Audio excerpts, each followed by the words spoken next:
Hi, I'm Tim. Welcome to Watchbox, and thanks for logging on. If you love this watch, email me, tmosso@thewatchbox.com. It's in the description below. Your purchase and pricing email question line for buying this or any watch you see on any Watchbox platform. Reach out to me directly, tmosso@thewatchbox.com.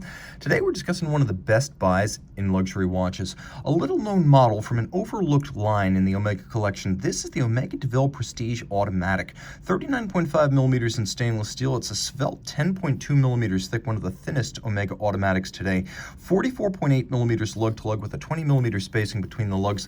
It's a gorgeous dress watch that sits low slung, slides underneath the cuff, and will fit on a wrist as small as 13 centimeters in circumference. A fantastic unisex option, a wonderful budget buy. This is an Omega for Oris money, and as you can see, it looks fantastic. 39.5 is an ideal size for a modern men's dress watch, and it sits flat and flush enough that you'll never have to worry about a tight sleeve. Here's over the top. You can see it's nowhere near the edge of my wrist, and you can see the same down the barrel. Taking a quick look at the hardware and the software, Omega doesn't pull its punches.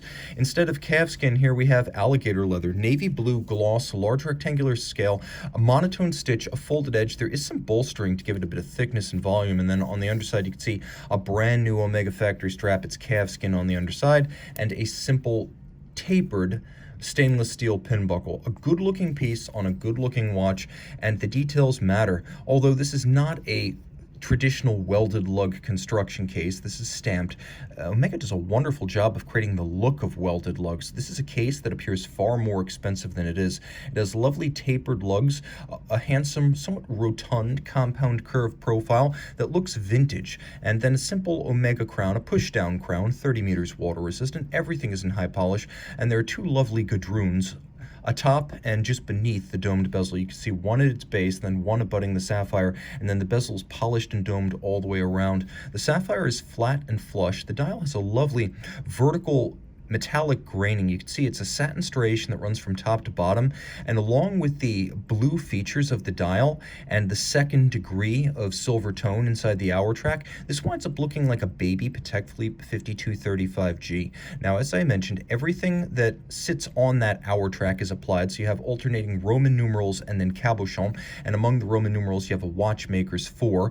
You can see that there's a hash track outboard for reading the minutes and the seconds. At center we have a fluted and polished blued Dauphine hands and a Lancet-style counterweighted needle seconds hand. You'll appreciate the fact that the details are superb. You can see how that hour track really does have a lighter shade of silver, and then the window for the date, it is a black on silver date disc, but the window has a little bit of a stepped aperture, so it's not a sheer deep cut through the dial. It doesn't look awkward. You can see the printing on the dial is in navy blue, and the Omega logo here is actually applied underneath the case back, and you can see Kronos, one of the titans of Greek mythology, on the reverse side. The caseback is handsome. I actually like solid casebacks when the movement itself is workmanlike. Vertical satin finish, chiseled center. You can see the raised, relieved, and polished features of the globe and Kronos himself. And then underneath that is an Omega Caliber 2500 Delta edition. And it is a automatic winding, 48-hour power reserve, free sprung for durability. It's adjusted in 5 positions, and it has a COSC chronometer certification.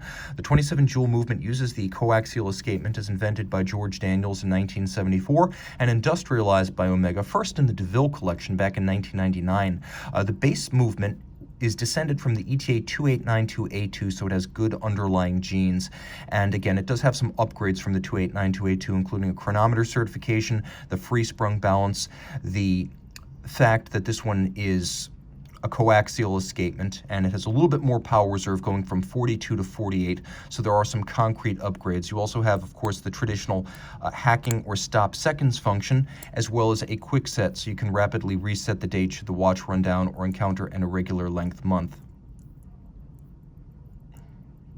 The quick set is just a ball to play with. Now, the watch is handsome. The watch is wonderfully priced, beautifully made, thoughtfully detailed, and one of the best buys in luxury horology. As good as a Datejust at half the price. Reach out to tmosso@thewatchbox.com for purchase and pricing details.